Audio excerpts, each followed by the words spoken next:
Durham-based charity who are getting a bit of a facelift, and it's not just any facelift, okay? This one is worth £1 million. I feel like I should be sat on a swivel chair and stroking a cat there saying £1 million.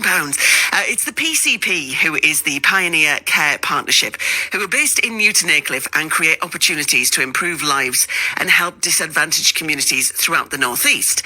And we thought, who's best to talk about this and what's on the horizon than Carol Gaskarth, who is the PCP's Chief Executive and joins us in the studio. Good morning, Carol. Morning. Morning. First of all, I understand we've got to say happy birthday to you because it's not long since you turned 25, is it? Exactly, yes, 25 and that. And you've come a long way in those 25 years, haven't you? Just talk us through what you've achieved.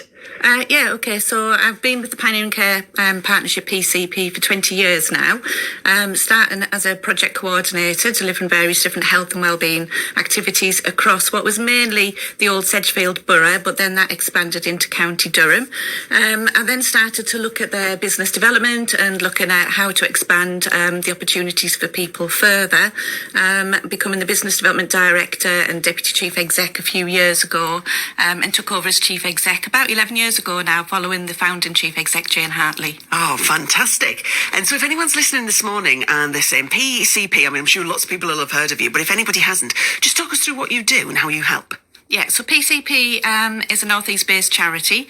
Our mission is health, wellbeing and learning for all. And as you said, we try to work with communities who may be left behind neighbourhoods or disadvantaged communities, or people who might be disadvantaged through ill health, care and responsibilities, or other means. And what we try to do is make sure that we take services into communities. So we're going to talk this morning about the Pioneering Care Centre, which was a purpose-built healthy living centre.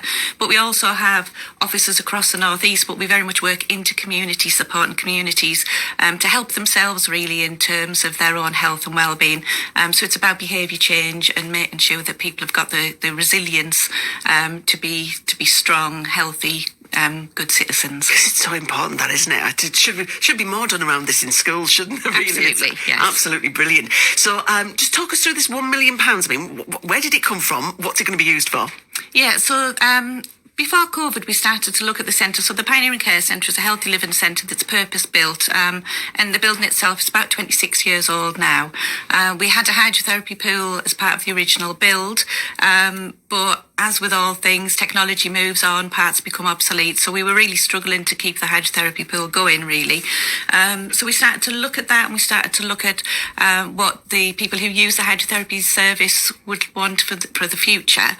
And we agreed that actually what we needed was a bigger pool with improved jets, improved sensory equipment, better hoisting equipment, those kind of things. And all that's a fortune, isn't it? It is a fortune. So we set off on that kind of journey before COVID, and then post-COVID, the price of everything more or less doubled, if not more, actually.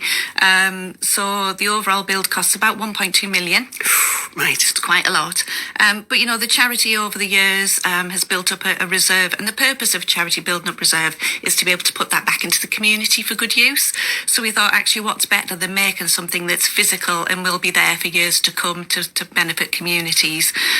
So we set around fundraised a couple of £100,000, which was great. Some of that was community donations, some of it was through charitable giving, some through grants and trusts and foundations, but the vast majority is coming from the charity itself and reinvesting it into its community. That is brilliant. So when does it all kind of end, and when can people enjoy it all? Yeah, so there's two parts to this current build. One is the hydrotherapy pool, and we expect that will be finished round about June, July time. Right. So we'll do a bit of testing and soft launch of the pool over the summer, and that'll be really exciting because we'll be able to invite back the people that have really been fundamental in its development as well. And the second part of the build is for our service for adults with learning and physical disabilities Options project.